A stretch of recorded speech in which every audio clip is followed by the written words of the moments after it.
guy is just an amazing character. You know, and he basically is all over the place. When he was 18, he was advising some of the leading CEOs in Europe on the future and what they need to be doing and how to bring creativity and imagination into their companies.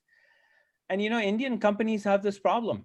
We teach people to be experts and really deep and really good at one or two things, but we do not teach them to really think for themselves and think outside sort of their boundaries. And I think the world needs much more of that now. And so you'll find that unless you're a company where, I don't know, I want to say a lot of Western companies have made the mistake of making their chief financial officer their CEO. When that happens, that's a kiss of death, basically. You know, at Apple, you know, who do you replace Steve Jobs with? But this, the guy who's in charge of your supply chain. That's actually not too bad, but it's not. It's certainly not a replacement for Steve Jobs, right? Yeah. So and so that's the question. You know, how do companies balance the new with the old? And really, the old is changing fast. So how do you stay awake and, you know, be on top of all this stuff when the world is so volatile? Okay, I mean, so do we start now No, or? we give a couple of minutes. I must welcome some of the people. So I have Anton Musgrave from, I don't know whether he's at the moment in London or in South Africa. Anton, hi. Delighted to see you on the show. Anton is a futurist, and I have engaged with him. He's engaged with our organization about a year ago. Fantastic guy. Welcome, Anton. I have Anubhav here, Anurag, all welcome. Babita, welcome again. Divyesh, Gilbert, thank you. I have my dad there. Dad, thanks for joining in. He's 86, Christian, but he has the urge to write. So he's writing his third book, which is getting published in the US by Taylor and Francis. Dad, welcome. I have Mandar. We have Sai. I have Sai Alhir too from the US, Chicago. He was there last week. Sai, he is a specialist on anti-fragility, author of 6 books. So great lineup. Thank you very much. And we just normally give the first few minutes, a couple of minutes question before we jump into the session. Usually people take about 4 or 5 minutes, and you need to do that in India. Christian, I don't know whether you would ever remember what India was many years ago, because No, I'm still very close to India, so yeah. So I think we're coming to the, I mean, almost the close of season 1. I think we had very interesting session with Sai, and today we are with you to discuss marketing ecosystems, business ecosystems. I think we have 3 more coming up next Saturday. We're talking to Umesh Rikhande, the CEO of Taproot. And with Umesh, I think we're going to explore the creative side of the business and how that's transforming post-COVID. Post that, we have Prabhat. Prabhat is coming on the 21st. We're giving off on the Diwali week. We want people to enjoy their Diwali, not listen to us then. But the one after that, we are with Prabhat, who's the CEO of Your Own Room. And the last one is with a person, and Christian, you would love this story, a person who has changed. This is the guy who got hundreds of millions of dollars as the head of Blackstone in India, Akhil Gupta. And I worked before with him also. And then he left everything. So he had an offer of $500 million from one of the biggest houses in India. He left all of that. He went to Harvard. He is pursuing a deep research around happiness. Can you believe it? Happiness. I love that. In fact, Phil Kotler is doing that too. Yeah. And has been doing that for a while, actually. We've been looking at, there's a guy, I forget his name now. He's actually also a famous marketer who has this index of happiness that they measure across the countries. What was his name?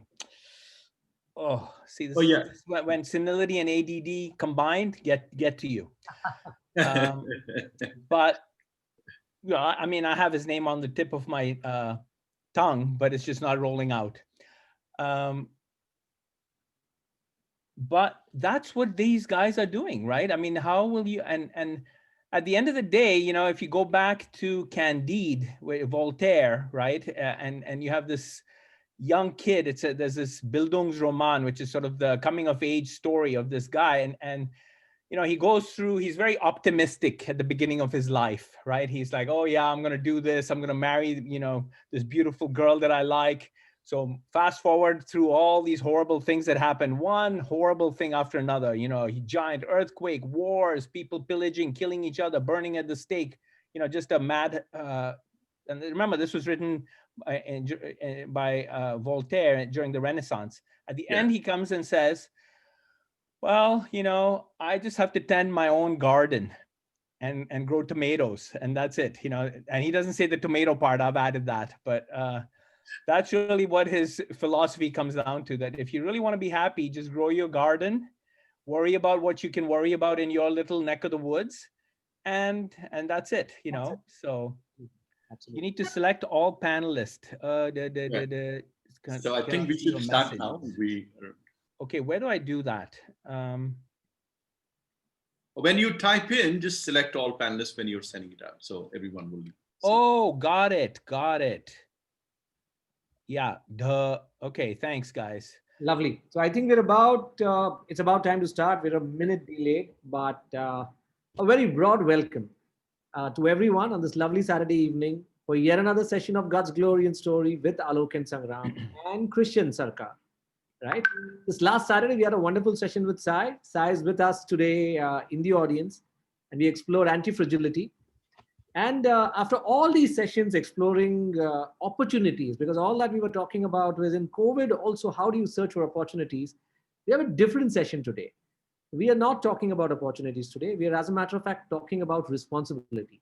Responsibility of brands to do more, going beyond opportunities and trying to do their bit. And that's something that's really close to my heart as well. It's very close to the heart of the speaker for today evening. Someone who's worked with someone whom we carried all throughout our business school. We were marked. We were marked. But yeah, I'm not going to introduce Christian because that's my co-host's job. For those little few who don't know us, I am Sangram Surve. I'm a creative professional, ad man, I'm a filmmaker, content evangelist. I wear many hats.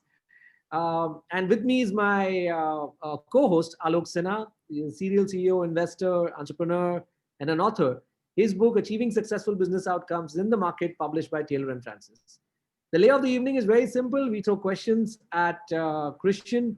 We've already had a detailed discussion with what's close to his heart, and basis which we formulated a couple of questions to him. And after that, based on our discussion, you can throw your questions at Christian, and I'm sure he's going to give us a very, very engaging session. Right? With that, without wasting any further time, I'm going to call on my co-host Alok to formally introduce Christian Sarkar. Alok, over to you. Thank you, Sangram. So, ladies and gentlemen, please welcome Christian Sarkar, a thought leader, author, a conscience keeper. Yes, that's a moniker I'd like to give him, a conscience keeper, and a larger-than-life catalyst to, along with Philip Kotler, again, the same Philip Kotler, and I've been marked many times in my business school. And he has, with him, been on a number of cutting edge research, like the evolution of business ecosystems. I need to talk about it today. He's also deeply passionate about issues like the Wicked Seven that has plagued the world and brand activism. Ladies and gentlemen, presenting our power speaker for today, speaking on the age of marketing and the rising world of ecosystems, I'm presenting Christian Sarkar to you. Welcome, Christian, to God's Glory and Story. Thanks so much for having me, man. That's great. Thank you. We are delighted. And I will dig straight away into my first question, to something that's very close to your heart, and that's ecosystems. So, question: while I was reading some of your blog posts, you had said that companies used to last 75 years some time ago, and today an average company dies in 10 to 15 years. And although companies die for a number of reasons, but the one that most leaders don't understand is the ecosystem and the nutrients that support that ecosystem. So I have two questions. Can you please explain a little bit more about the seemingly critical existential structure, that's ecosystem, and the research that you've done around it? And also, how can these ecosystems be an effective antidote to COVID or COVID-like situations? Christian. Wow, that's a good question. Okay, so ecosystems is just a way of looking at reality. It's sort of a screen that you can say, hey, I'm going to take this ecosystematic view of the world, which really comes down to the idea that everything is connected to everything else. So this is actually a pretty Hindu thing, if you think about it for a second. But and not only are we connected, but we actually influence each other. And in the West, in a sense, in the Silicon Valley, for example, has been using this phrase ecosystem for a long time. They've used it for at least the past 15 years. What they mean by that is, of course, a company and its suppliers, and it's almost like its extended value chain. And then of course at the edge of that ecosystem are your customers, and so you're competing in ecosystems where it's my company's ecosystem versus my competitor's ecosystem. And Microsoft, for example, was very good at that when they got started their ecosystem stuff with the partners and alliance partners. But that's not what I'm really here to talk about. What I'm really talking about is ecosystem as a way of looking at all the different types of systems, because business ecosystems are just one level of ecosystems. And with Phil, for example, we're writing, the next book we're working on is either going to be ecosystem strategy or ecosystem marketing. If we call it ecosystem marketing, we'll probably sell more books. But if we call it ecosystem strategy, we'll probably be more really talking about what it is. And the idea of an ecosystem says, and it's a metaphor really for nature, which is if you look at nature in any sort of ecosystem, whether it's a mountain ecosystem in nature or a plains ecosystem or the Serengeti or a riparian ecosystem along the banks of a river, each of these ecosystems are based on geography. And then you have sort of the trees, the natural things that grow there, the more of a rich an ecosystem is, the more diverse it is. So you have the Amazon and the rainforests, which are the most diverse ecosystems in the world. And you can go up north and find these forests where every tree is identical. And that's sort of a monoculture kind of ecosystem where every tree is like, let's say, a certain kind of pine tree. And when that gets wiped out, then it gets replaced by something else. So for example, the world is burning right now all over the world from climate change, et cetera, et cetera. But if you look at the types of ecosystems and the way they're burning, in the Amazon, when this burn thing happens, the soil gets a little more fertile and you get all these new things that pop up. In fact, some of the seeds need fires to burn. I'm not saying that justifies us having fires because it's a disaster what's going on, because it's beyond the thing. But the idea is that there's a balance, and that in a healthy ecosystem, you have different predators, prey, the people doing the hard work at the bottom, but you have all this sort of great chain of being, which, to use a medieval phrase, that everything sort of is interconnected and working together. Well, we also have unhealthy ecosystems thanks to man. And what we have done in our, if one type of life or one form of creature takes over an entire ecosystem, then you've got a problem, right? If there are only lions in the ecosystem or only deer, and that does happen. If you get rid of predators, all of a sudden, all your deer population gets really high. So then they get hunters to go shoot them. I'm talking about Colorado, Rocky Mountain National Park. That's what's happening over there. And so Colorado has actually adopted a new thing where they're actually putting, can we bring wolves back to this ecosystem because they will keep the population in balance. Well, another way to look at this in the body is to say when the ecosystem gets out of whack and one kind of thing starts growing too much, it's a cancer. And the business equivalent is a monopoly or a oligopoly where one or two companies end up running the entire industry, which, by the way, does seem to be the technique and the strategy for all these companies, right? That's what they want to do, is market share, and profitability. And that's sort of what we're taught at B school is go nuts, try to compete, and barriers to entry, all that old stuff that we learned from Michael Porter.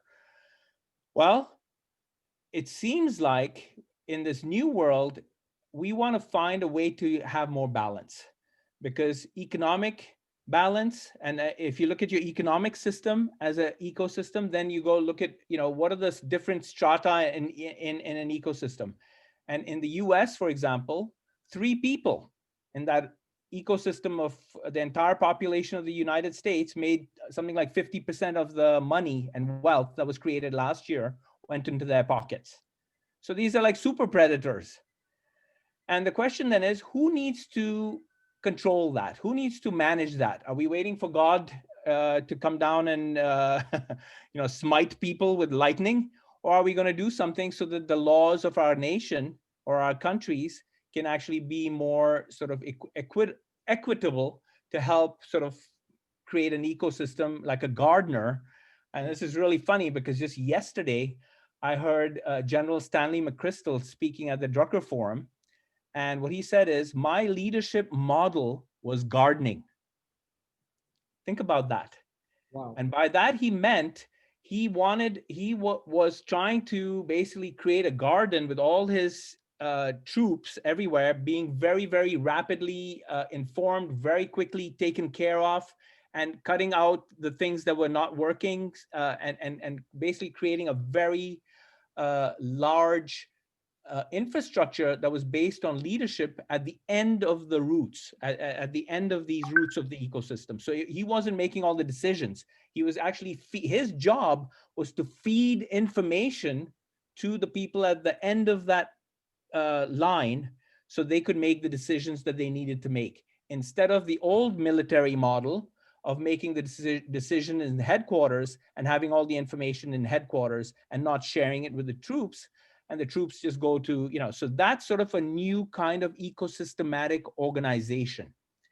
What's amazing is that organization actually exists in the business world and is being cultivated, and these are managers as gardeners in some of these large companies that we don't really hear about too much, maybe in India, because we're more used to the hierarchical system.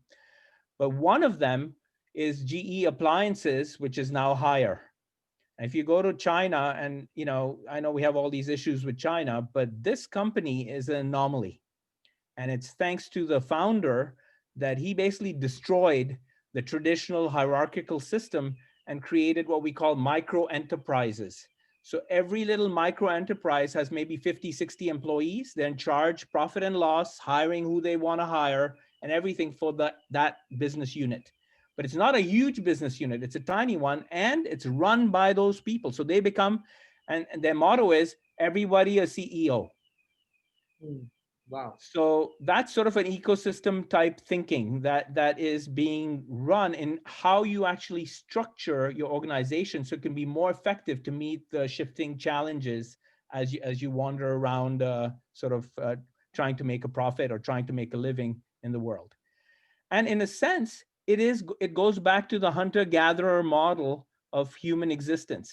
We got fat, dumb, and happy the minute we sat down, started cultivating, doing agriculture and drinking beer, because beer was the first form of reason why. There's a book I just finished reading that says the reason we settled down instead of being hunter-gatherers is because we like beer too much, and you have to settle down and grow that crop to sit there and drink it.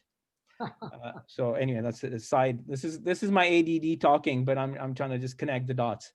So the idea then is, how do you create a better economic ecosystem? So you go from a an economic system which we're taught and sort of brainwashed into, which is much more based on sort of this capitalist system, which, but don't get me wrong, I'm not anti-capitalist, I'm anti, let's say, exploitation. Let's put it that way. And a social world, so let's look at the social world where, a secular world where you have sort of many different types of people living in it, or a country. That was the big fun in India, is that we celebrated, if you went to school in India, how many holidays you got. We celebrated everybody's religion and everybody's holidays because we got a holiday. It was great. So I still have my old school diary where I had my calculations, 138 days of vacation, because of this. And 5 6 sick days. I already planned I was going to be sick 5 days. But the point is that in a diverse society that works together, you have more ideas, more things that can feed each other, and actually create a much more resilient space and a much more resilient society, versus one that's dominated by one sort of mindset and just one predominant. There's no questioning, let's say, our fearless leader. So think North Korea. Anybody who stands up and says anything in North Korea basically runs the risk of being shot. So that's sort of the other extreme of where you have a monoculture as an ecosystem in society. What has happened over the past, let's say, 15 years is we've seen great polarization happening. In the US, we have this polarization between the left and the right. And it's very unfortunate because this kind of thing was initially started by the political parties because they felt like, hey, we can get an advantage if we can convert everybody to our way of thinking by using a couple of, let's say, social, emotional issues. This is, marketing, really. But it's sort of the wrong kind of marketing because what you're doing is manipulating people. And by the way, that's what propaganda is. That's what, there's a huge science in how you do this. So it's not an accident that these things are happening all over the world. Yeah. What is very interesting is that if you take away these, if you actually put people in a room together who are opposed to each other and let them talk without their ideologies and political situation, they end up usually getting along pretty well. And what we have lost is that ability to get along with somebody who basically comes from another tribe or another ideology or another place. And if you're going to have a country that works, you can't have that kind of ideology that divides. There has to be a bigger mission, a bigger sort of statement that says this is India or this is the US. And now more than ever, we need actually an intra-country kind of thinking because, climate change, corruption, population migration, health and livelihood, as we've seen with COVID, is not restricted by country boundaries. And so we actually need more cooperation, not less. And so this is the time really not to be building walls, but really to be building bridges. And I actually asked this question to the European German army guy who's sort of in charge of guarding Europe, right? The borders of the EU. And I asked him this question, hey, Europe is having a real hissy fit right now with 1 million immigrants that came in last year. They had about 1 million refugees who came in from Africa, Middle East, etc. And they're having a real hard time absorbing them. They're having a hard time dealing with it. What happens when 400 million people show up on your doorstep because of climate change, which is basically the number that the scientists are telling us? That's sort of the amount of the problem. There's going to be 400 million people who are going to have to move, otherwise they perish where they are.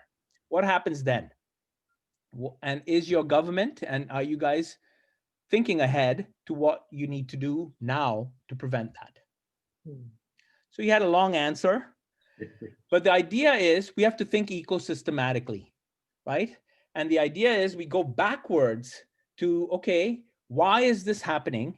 Yes, climate change is part of it. Yes, the political systems are part of it. Yes, the sort of incentives for why people need to leave is part of it. If you're living in a country where the government really doesn't look after you at all, and there's really no hope for you living, then you just get, you just pick up your bags and walk. And that is sort of the classic, you starve or you walk. Yeah. And by the way, that is going to happen as climate change eats into Bangladesh as well. That is going to happen. And what is India going to do about that? Are we just going to have a wall? And there are some people who say, well, in terms of realpolitik, what we need to do is just create a boundary and not let them cross. Well, then you're basically doing genocide. So the future, if we don't think ecosystematically, is going to be a lot nastier than it is right now. And by the way, this applies to companies as well. So now, what I'm thinking, so that's sort of how I see ecosystems, is you can actually apply this lens of ecosystem thinking to looking at not just political stuff, not just social stuff, not just economic, but basically everything we do, we can apply this lens. And I'll come back to this process that we've come up with. Really, we are going to do an open source process that we're going to give to everybody as part of the Wicked 7 project on how do you actually address and challenge and sort of solve wicked problems. So we'll come to that. We'll come to that. And yeah, just we'll come back to that. We want to leave the last 15 minutes for the people to ask questions. So maybe another 20 minutes or 25 minutes for us to talk, and then we leave the last. Sure. So my question is, Christian, first and foremost, I think very curious about your book. So we'd like to know, when is it coming out? Okay, the brand activism book is actually out. No. The ecosystem, which. Oh, the ecosystem book, that depends on COVID, I guess. No, I'm kidding. I would say another couple of months. This is something we've been working on. I've actually been working on this since 2000. Okay. And it keeps changing. And the book, of course, is, what we called an ecosystem back then is not what we're doing now. So it's a long history. So marketing in an ecosystem is a very simple thing now. You can just go, hey, here's sort of, and one of the things I could say for business people is that we always look at the ecosystem inside out. We look at it with us in mind as the business and say, oh, here are our partners. But what if you were to flip it and look at it from the outside in and say, what ecosystems are my customers living in and that I can support them with? Right. And what other partners can I bring to this thing to support my customer in their job to be done? Right. And so we now have, and I don't know if you know about jobs to be done. It's a thing that Clayton Christensen came up with and a guy before him. Yeah. The guy who introduced it to him was a guy named Anthony Ulwick, which is basically it's outcome-driven innovation, which is you start with what is the job the customer is trying to do, work, and then engineer a product to meet that job. The better you do that, the more your product will be a success in the marketplace. Right. So it's a way to succeed when you do innovation. Well, in an ecosystem, you have ecosystematic jobs to be done.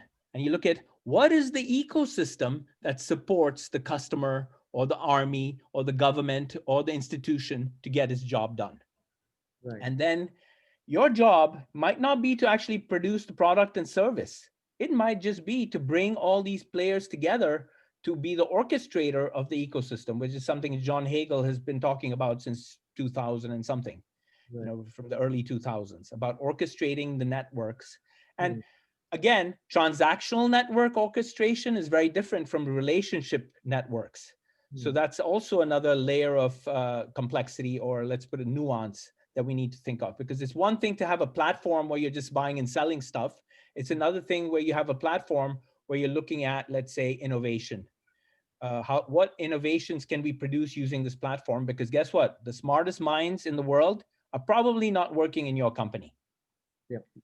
They're outside your company. How do you bring those ideas in? How do you incentivize non-customers to create products and services for you that you can then use? And basically, I guess it was Procter & Gamble who said, with under A.G. Lafley, who said, hey, 30% of our products are going to be new things that come from outside. How are we going to make that happen? And outside, he meant outside their R&D structure. Wow. Yeah. So I think we may need to, we probably end up extending this session a bit. Well, I can speed it up and then I can shut up and let the questions go. So let's do this. I'll do about 5 more minutes. We don't want to constrain you either. It's so nice to have you. But let's go forward. Don't worry. I think once in a while we have extended our session. we need to warn our viewers that we may end up extending a bit. So that's all. Because there's a lot of interesting inputs coming. And I guess in our conversation, we touched on several threads earlier. I'm going to change track a bit. And I think one of the themes that I heard when you answered the first question is the whole question of balance, right? Balance when it comes to, you gave the example of the ecology, you gave the example of the deer as to how the balance was destroyed. And I guess even when it comes to businesses, it's important to balance profit and responsibility, right? And that's where I'm dabbling into the subject of brand activism. But before that, I think we have a small poll question where we just want to gauge what is the understanding of the audience of brand activism. So Shweta, can you just put up the first poll question? So what is brand activism? Is it leveraging social media to create brand awareness? Is it brand standing up for social, economic, environmental, or political issues? Or is it collaborating with influencers for brand awareness? Let's see how many of them.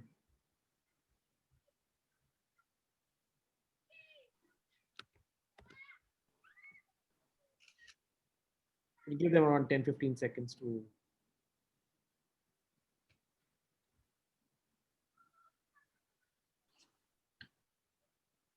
Okay.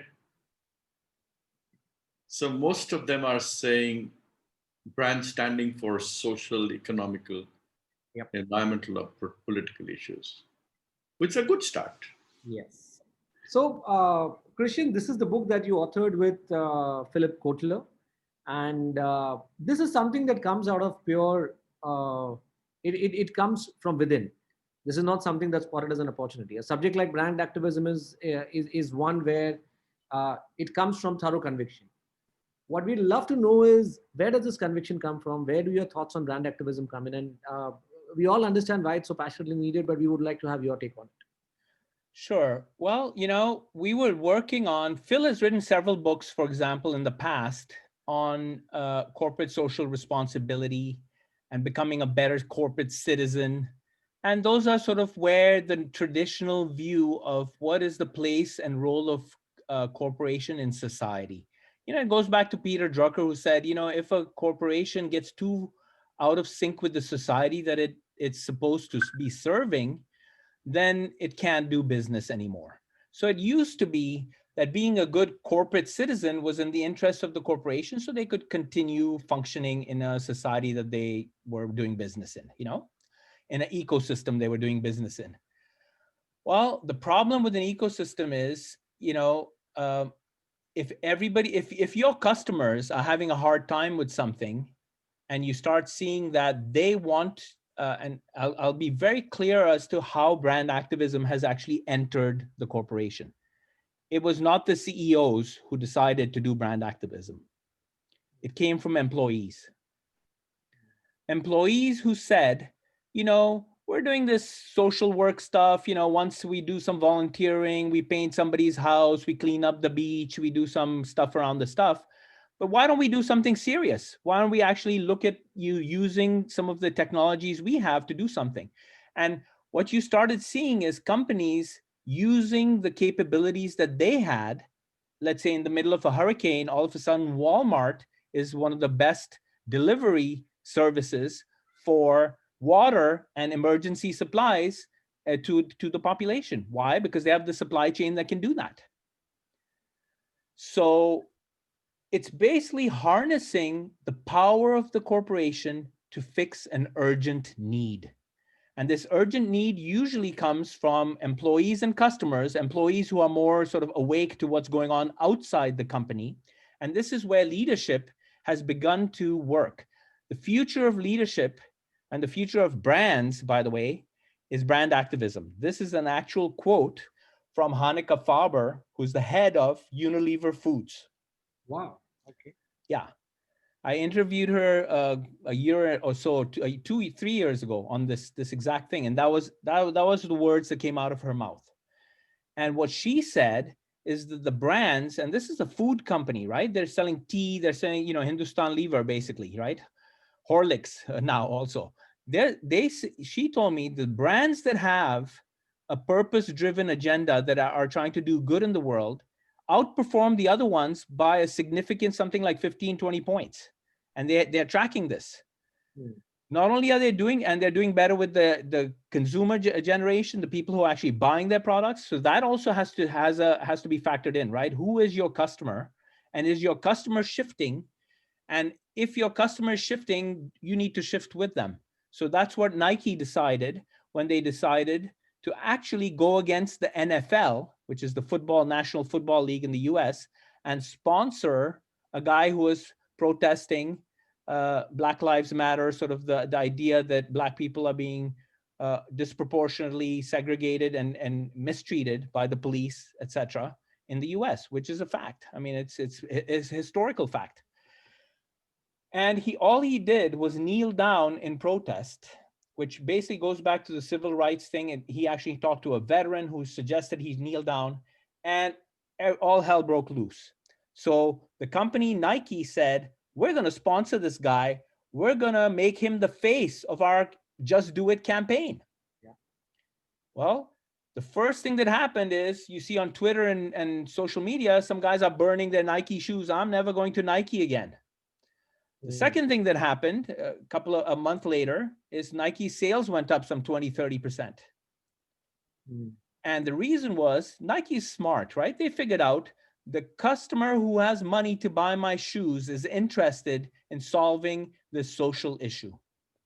The 5% of people who buy Nikes who really don't have the money to buy my fancy stuff, really aren't the segment that I'm going after. They might protest, but I'm going to gain an extra 20% on the other side. So it was a calculated business move. Well, what's wrong with that in the end? You know, if they're going to do something good, if there's a reward for them, even better. But what's even more interesting is companies that don't have an immediate reward and yet are doing things. And that's the real brand activist.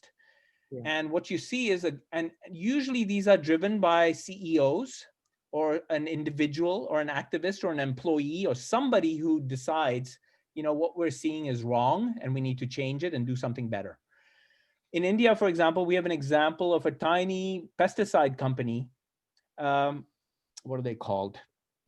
Parijat, that are doing all kinds of stuff for their employees, for planting trees, all because we have one or two managers and owners there who are thinking a little different, who decided that, you know what, we want to create a place where our employees and the communities around us are going to learn, we're going to teach them stuff, we're going to create education systems, we're going to create job opportunities for them, we're going to create job placement services outside our company for them. We're going to create a library of things where the poor guys in that neighborhood can come borrow things that they might need to use rather than books. So this is all happening and no one's heard of them. They're a tiny little company just outside Ambala. And are they the Tata of the world? No, they're just but my point is, it doesn't matter if you're a giant company like Tata or a small company, you can do things to make a huge difference in the place that you're in, you know, in your own garden. So that's sort of what brand activism is. And we're seeing this more and more, that it becomes a financial thing. It becomes a differentiator. And as the world is going, interestingly, it is in the East, specifically in South Asia, that we see more people, more consumers expect companies to do good things for society. There's more of an expectation. And a company that doesn't is viewed very negatively. Yeah. Now, yeah. No, I was just adding on to saying that a lot of surveys have recently revealed that a lot of millennials are expecting a lot more corporate social responsibility to be displayed by the brands that they've been engaging with. Right. You know, and in India, it's a thing, right? Between who has the luxury to be a brand activist? You know, that's one way of looking at it. That's sort of the critics' way of saying, well, I don't have the luxury of being a brand activist. Well, you don't have a luxury of going out of business either. And one way to actually, and this is sort of the secret recipe of brand activism, is it energizes and makes your employees work twice as hard and twice as engaged as if they were not brand activists, if your company was not. Because I don't know if you know this, but there are all kinds of stats on employee engagement, which, by the way, is at an all-time low, you know? Because why? Because we just why do we go to work? Because we get a paycheck. We don't go there because we love it We don't go there because it's just something that makes a difference in our lives. We go there because it's just a way to earn a living so I can go do something outside life that I care, outside work that I care about. Well, this flips it. It says, we're going to have such a company that people are going to want to work for us. The best people are going to come work for us. Why would you want to work for a company that's doing junk when you could work for a company that's great? I think in India, we don't yet really have that opportunity because there's so many people. But my point is, even as a startup, that is what you can do and you will see it in the performance of your employees. Okay, that's the short answer. Good. So I would like to connect this to some of the wicked problems that you've been talking about. I think brand activism is only one face of what you're talking about, and the responsibility that each one of us as entrepreneurs or as organizations carry. But before I go into the Wicked 7 project and ask you a question, I just wanted a quick poll for the viewers. We will talk about something called the Wicked project, and just a quick check as to whether the viewers understand what wicked problems are. This was defined in Harvard Business School HBR article many years ago, but is it something that can be solved with a lot of effort, does not have a right answer, impacts only poor nations, not the rich ones? And you can take a guess if you don't know, which is perfectly fine. So I think we're getting quite interesting answers, yeah. Okay, we can end the poll. And I think most of them have got the answer right. And I'm absolutely impressed. Wicked answer is something which does not have a right answer. Wicked problem is something which does not have a right answer. And this is the right answer. And thank you. So the question to Christian, and Christian, this is, I think, the closest to your heart, right? Your favorite Wicked 7 project. Just to recap to the people, wicked issues are different because traditional processes cannot resolve them. It has many causes. 1 second, I don't know why it's up here. It doesn't have a right answer. That's what we said. Environmental degradation. You alluded to that. Actually, you named it. Poverty. My question is, how did you conceive of this, and how do people like us align with your efforts? There's one other piece which I want to ask as a second question. You know, there are only 3 ways you can drive large change. One is either the government supports you, so you know the government is accepted and they're supporting you. This is impossible because you're actually hitting out a lot of governments also. You need a lot of money, bad time to raise money. But creating the movement is the third way. And which out of these 3 have you adopted? So those 2 questions, how did it generate? What is it? And how do you propagate? Yeah. Before we go there, there's one question in the thing that says, there's one question in the comments that I wanted to answer, which is really pretty interesting because it's something that is very close to my heart also. And I think has an answer in terms of this ecosystem thing, which he says, will all brands, this is Pushkaraj Shinai asks, will all brands, smaller ecosystems eventually end up in a larger Google, Facebook, Amazon ecosystem? In other words, will they get absorbed? Will they get sucked into those ecosystems? And that is a huge question, right? Are these giant predators that are sitting in the business ecosystem going to suck up everything there is? And how does a small company sort of survive? And that answer to that is, we should not be allowing such large predators to exist. It's almost like saying that we should not allow billionaires to exist. Why? Because a billionaire is a sign of a sick economy that's a cancer, because these billionaires have extracted too much. You know, when they say, oh, we got to give back to society because we're so lucky. Well, if you have to give back, you took too much from society. So in a sense, this is a problem of monopoly and oligopoly. And one country that has solved that problem for a long time is Germany, because they don't have these giant monster companies that dominate the entire political, economic, social system. They have 500 of them. The Mittelstand, it's called the Mittelstand, which is a mid-sized company. And here's the thing. In fact, we talked about this at the Drucker Forum. I questioned the guy, Herman Simon, who's the pricing guru of the world, but he's also written a book called something about small champions. But it's really a book about these champion companies in Germany that are small, but not tiny. They're, $20 billion companies, and they're global, and they do one aspect really, really, really well. So these are niche companies that are like the world leaders in that one technology or the one area that they have. And that is the answer for both government and business, that if you want an ecosystem that's fair, you distribute the power between many players and don't allow any one or two players to become the, steal or these giant predatory companies that basically are dinosaurs stamping on everybody else. So that's my answer there. Now, going back to how do we get to this Wicked Seven? And it's very interesting because we were saying what in our brand activism book, we actually mentioned the Wicked Seven. We say, what are the world's most urgent problems? That's what millennials want these companies to start working across boundaries to solve, because no one company can solve this. No one CEO is going to do this. So how do you solve it? I'm going to tell you exactly what's happening with the ex-CEO, Paul Pullman of Unilever. He has started, he stepped down from Unilever, and instead of going to play golf, which is sort of the recipe for success if you're a CEO in the old school, what he did is he started a company called Imagine.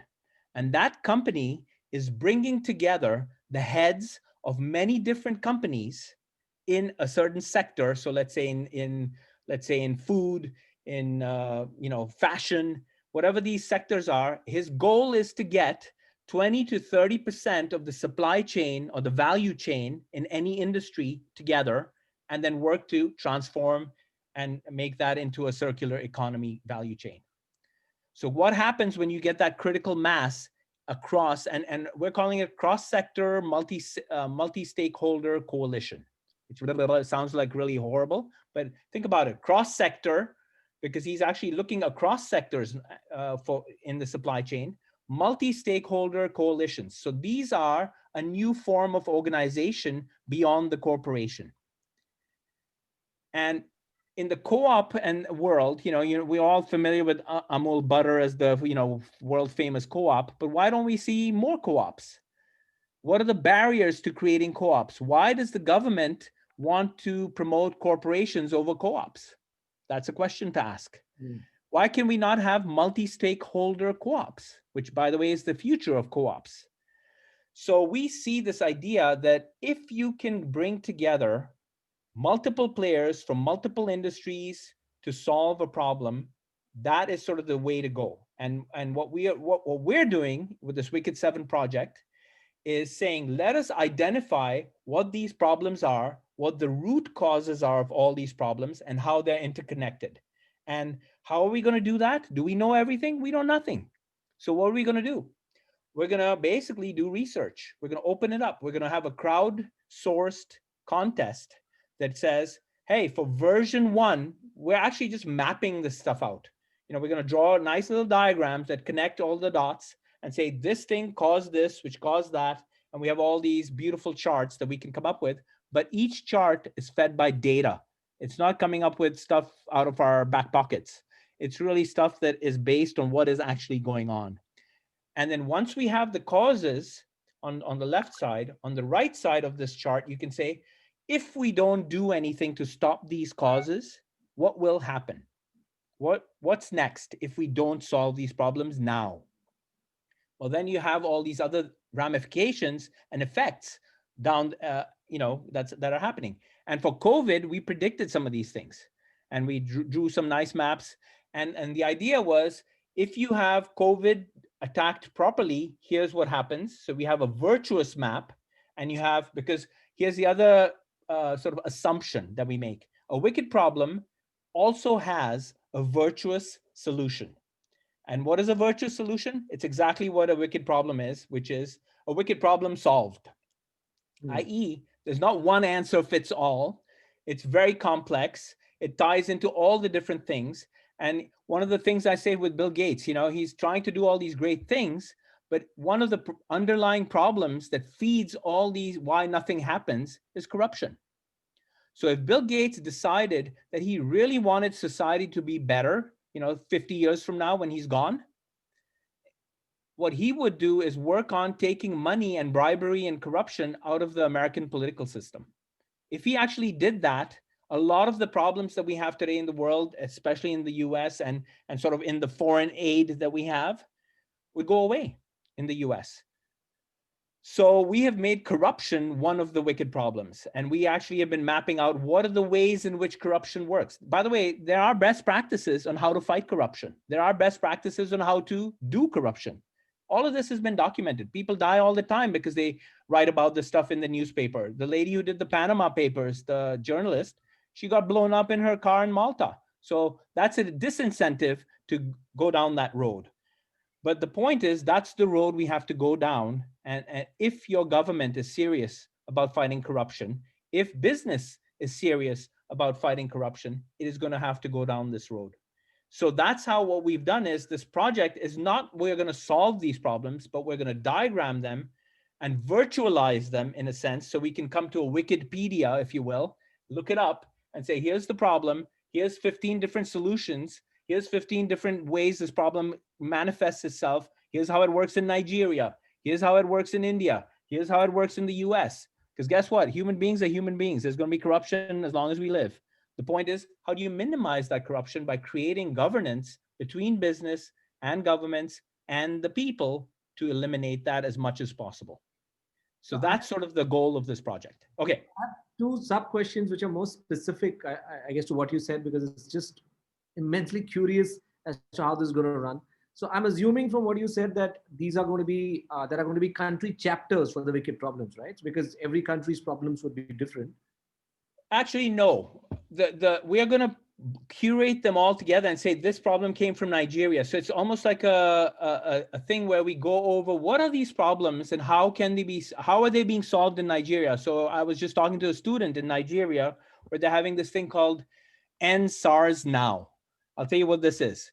And I can tell you we're familiar with this in India too, this exact same problem, even though it's happening right now in Nigeria. The way it works is, if you're a kid who has a fancy iPhone or something, let's see, can you see my iPhone? No, maybe not. But if you have an iPhone and you're walking in the streets, the cop will come to you, take your iPhone and expect a bribe, so he'll give your iPhone back.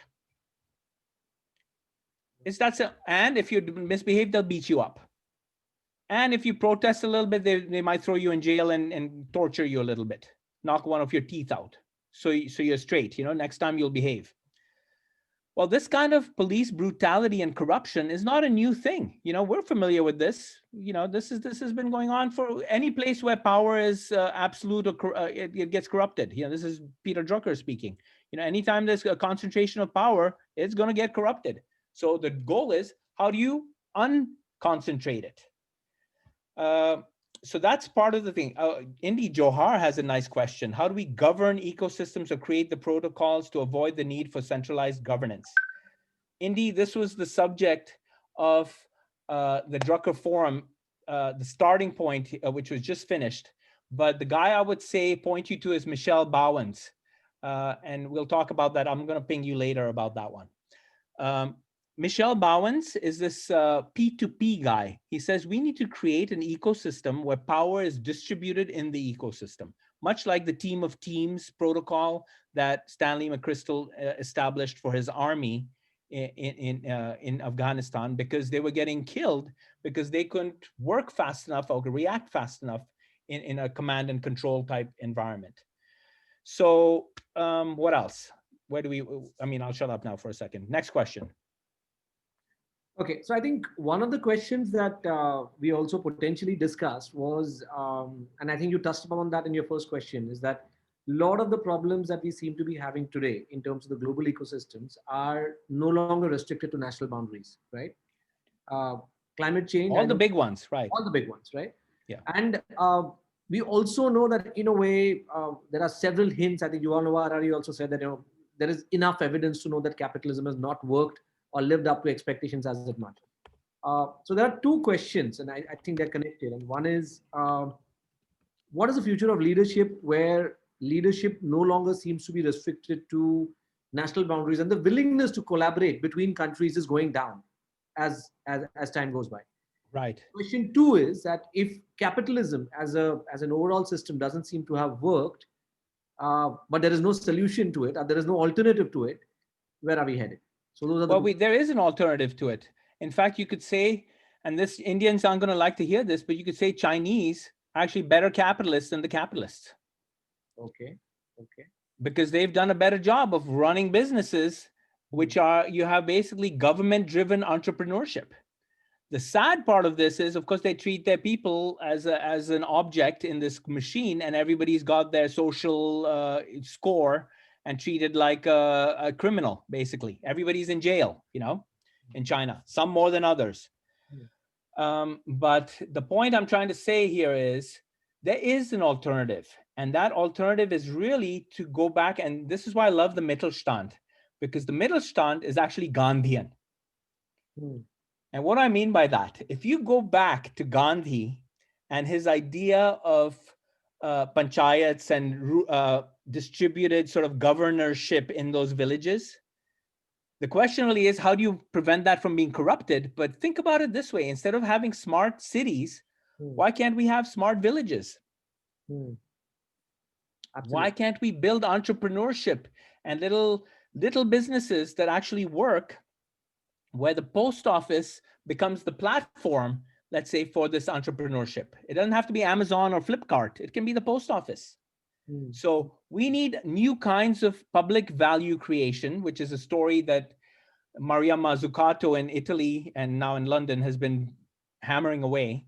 But this message has not come to India yet, I don't think, in the way it should, because India still makes this non-profit, government, business, all these things stay separate. Yeah.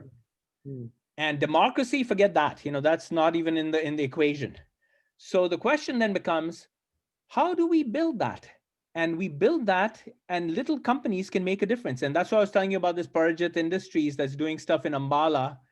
It's just, it's a small company, 4 or 5 brothers who are running this thing, but they have a conscience, and they're like, you know what? We're going to help the 17 villages around us. We're going to help them all. We're going to help the girls study. We're going to create classes. We're going to give them jobs. We're going to find jobs for them. We're going to give them extra training so they can be placed in jobs, because they might have an education, in quotes, but hasn't prepared them for the workplace. So what can we do to give them that nudge to take them to the next level where they can actually work? So I think we do have a blueprint for this kind of thing. Is just not in the mainstream yet. It's on the edges. And that's why there's a lot of fun going on in what's called P2p, the P2p Foundation, which is peer-to-peer. And in a way, this is Gandhian. It is sort of the idea that every village is its own center of power and makes decisions for itself. We could easily turn that into a networked economy where every village votes, and all these votes are added up, and it's all transparent. But who's the barrier to that? Our politicians. So it depends on one state. It doesn't have to be Gujarat. It can be a state that isn't looking at life top down, but bottom up. And they have to meet. And they meet in the common good. And sort of that's by the way, in between here, Phil wrote a book after our brand activism book called Advancing the Common Good, which is also about this idea, which is, what are the things we need to do to build this common good, an economy that cares about the common good, that's for all? Because it's a little bit late in the game. If we don't do this, man, it's going to be COVID. COVID is going to be a hiccup. It's going to be nothing compared to what's coming. So I guess that's the sense of urgency that we're trying to do. And the reason we're diagramming all this wicked stuff out is we want people to see that these things are interconnected.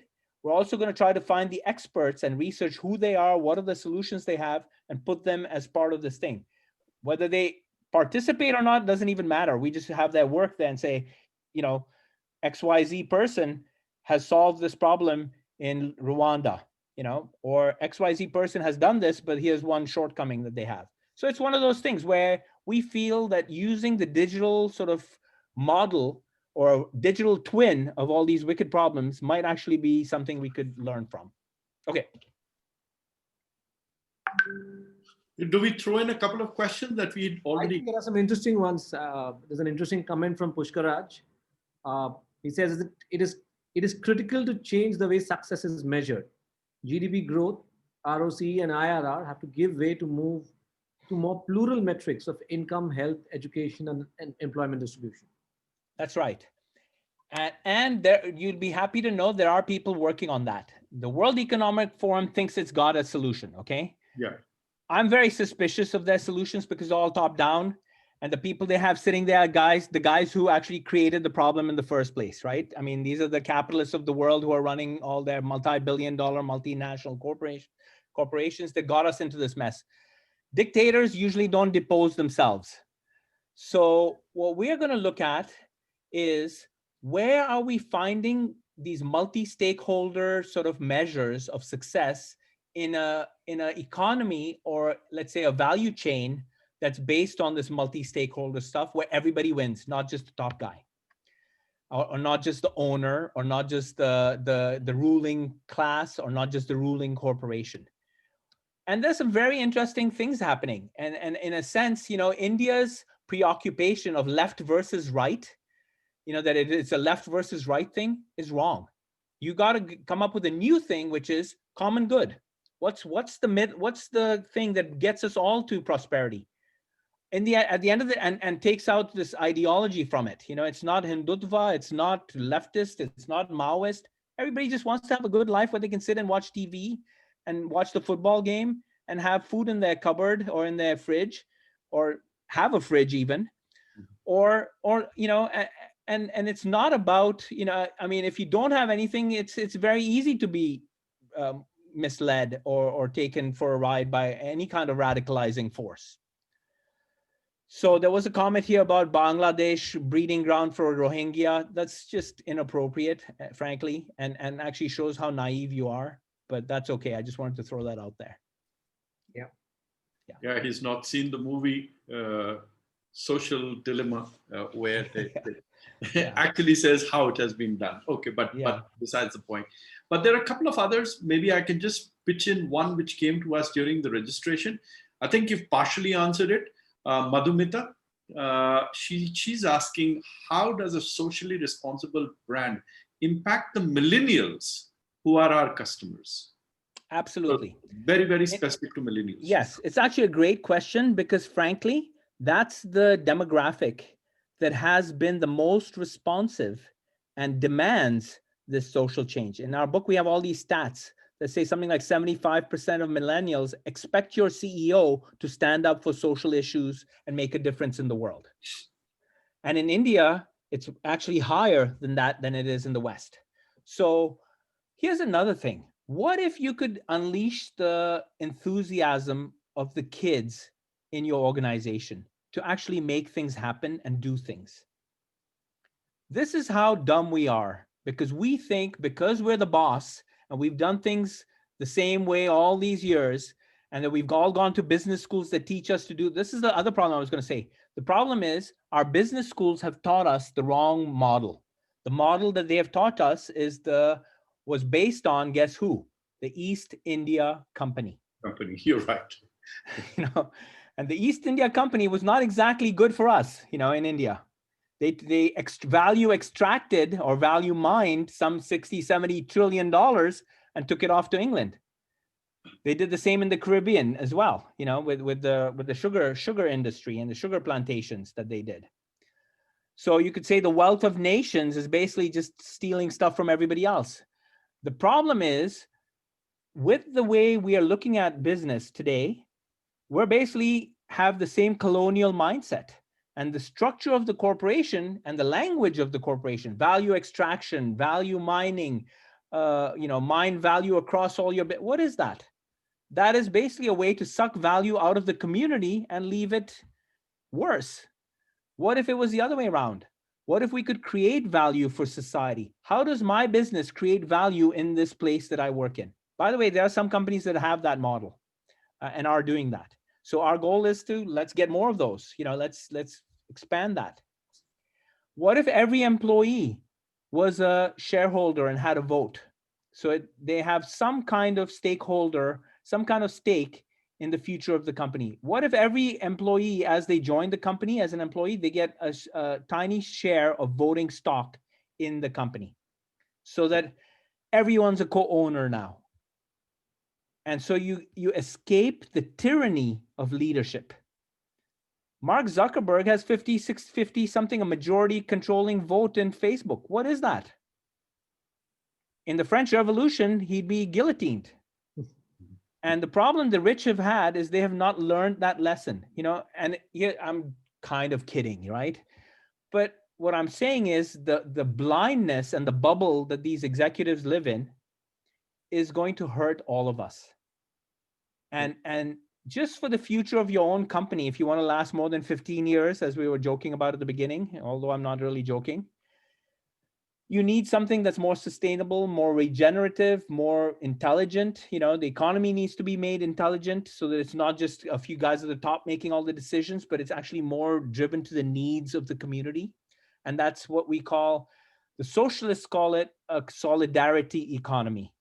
We're calling it a virtuous economy, an economy that actually works for everybody who participates. If you don't participate, then okay, you don't have to be a part of it. But the people, nobody chooses not to have a job, except for the very wealthy, and we just tax them out of existence, so that they don't have to take that Bill Gates challenge, where you're going to donate all your money at the end of your life to some good cause, which, by the way, is going to be handled by Bill Gates. That's another problem. What if Bill Gates actually paid his taxes and all that money was actually going into real things like education, and Bill Gates was working on making sure that that money got to the people who actually needed it, instead of going into the pocket of some Nigerian warlord? Well, how would that be different? That would be great. So that's part of, I guess, this awakening. And the millennials are going to do this because we've let them down. We've destroyed their world. And, I don't see any alternative. Either we're dead and it's going to be a horrible death, or we're going to have to start doing these things. So, Gretchen, we've actually run out of time, but I know. Thanks. You know what? I must ask this question, which is not in the script. Yeah. So, when I started off by saying you're a conscience keeper, it was on the basis of the SMSs that we've done and phone calls and Zoom calls we've done. And I find that I know you from ages, not just Thank you. A few months. But are you as vocal always? Because I know you're always speaking in very prestigious events. Hey, I'm probably not going to get invited back to the Peter Drucker Forum, is all I can say. If that answers your question, Which means you don't mince words. But this has been a phenomenal, thank you, fantastic. Thanks everybody. It has been a fantastic 1 hour. Thanks everyone, and join us on wicked7.org. Just sign up and we'll ping you every 5 minutes. No, we won't. We'll ping you like once every 2 months. Yeah. Christian, I'm going to take the liberty to already announce you as our invitee for season 2 as well, because I don't think we've got enough of you. I Thanks, feel there's man. so much. Very sweet. So much Thank you. There's so much more to discuss. I mean, there are so many relevant questions which we haven't answered. Even from the audience, and I can see that you've touched a chord. It's more than answering questions. I think you've touched a chord that all of us have been feeling throughout. Yeah. But it's never come out as vocal. I mean, we all are always politically correct, but there are very few people who mince words and give it where it's really required. So thank you. Heartfelt thanks. Thanks. Thank you so much. Thanks, Alok. Yeah. This has been Sangram. Absolutely. Really good. Thank you. We definitely connected. And thanks again. So for the viewers, thank you again. Next Saturday, we'll be speaking to Umesh Shrikande, who is the CEO of Taproot Dentsu, where we will dig in deeper into the creative side of advertising industry. We've not done that so far, but that's what we're doing. This and much more on Guts, Glory and Story. Do keep a track of our social media pages also. And that's it from all our side. Christian, thank you very much. The fact that you created that whiteboard right behind you for this session. That's actually great. I think you should tell the audience that it's done only for this session. And this, by the way, guys, is a summary of our 1 hour discussion, which we have prior to each session. And just, about 2 hours prior to the session, we get this, this whole board that Christian has done, which was an analysis of all the things that we discussed in the 1 hour prior to the session. So thank you so much. I can see the comments still coming in saying, awesome, amazing session. So Christian. Oh, I could share the board. Let me see. I have the board. I'm going to share it real quick. How do I do that? You you're can the share. host. You should be able to do it. Can you share it for me? Yes. Yeah. So we will. So Christian, if you're okay, we normally transcribe and create into a blog. We will do that. But can we also share this board? Yeah. This is just a sketch of my speech. So instead of writing out a speech with words, because I have ADD, I can't stay, on any kind of chart.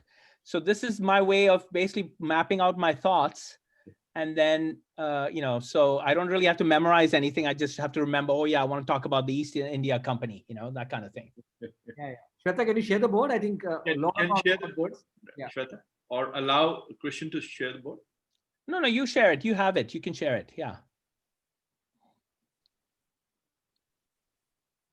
But thank you, everyone. And I don't know how many people were here, but thanks, everybody. It's really wonderful. And we also don't have any count because we are live on at least 5 other platforms. So we don't have a complete count. But usually between 250 to 300 people are always live. Yeah, and you can always connect with me on LinkedIn. Just type in Christian Sarkar and you'll find me. So thank you. Yeah. Okay. Are we going to put up? Are we able to do that? Shweta, do yes. you have WhatsApp? Just a moment. WhatsApp board to you, by the way. Yeah, just a moment. Yeah, because Indy, thank you. Manisha also.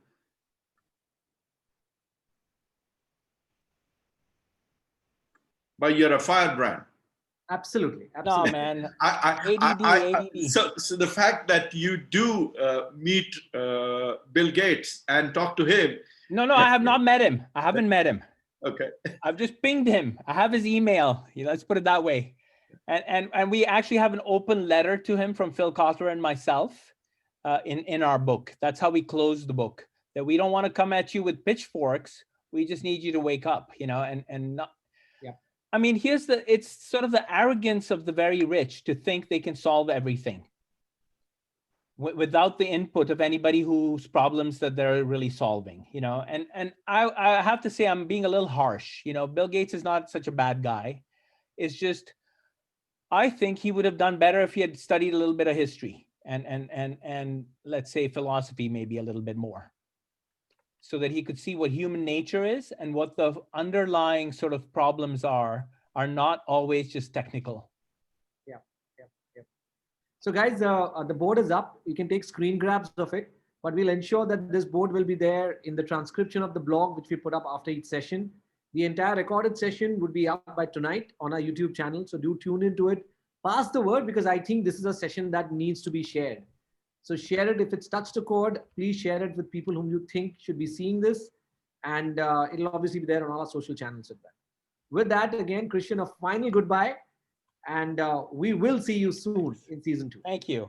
Thank you. Bye-bye. Thank you. Thank you. Bye-bye. Thanks, everyone. Bye-bye. Thanks, everyone. Fantastic day today.